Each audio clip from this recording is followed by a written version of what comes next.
All right, let's talk about reconstituting clay. I can't just take this clay and start making something out of it. And all of these pieces, now if they start to get too dried out, you can actually use these sometimes. If you're looking for a particular texture, you can take slip and then take some of these dried pieces and use this as a texture.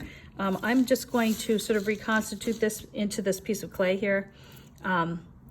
These are a little bit beyond dry, but I'm just taking a little bit of moisture on my hands and putting my clay back in there together and almost like scooping it all up in here and pushing it down. And you want to, it's called kneading. So you want to, like if you had a bigger piece of clay, you'd be pushing down on it with 2 hands.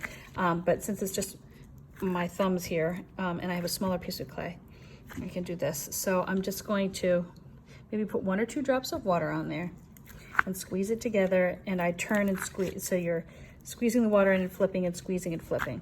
And it'll soften it all up, and you're basically, you know, if you had like brownies or something and you were stirring and mixing, this is sort of the way that you mix. Well, it's called kneading. You knead bread dough like this. So you want to sort of press in and flip over and press in and flip over. So I've got all of those pieces back together. It could probably be a little bit more moist than this. But really then after I've done that, when I press it down, it's a usable piece of clay then. So I could roll it out and it's, you know, like I said, it's usable. But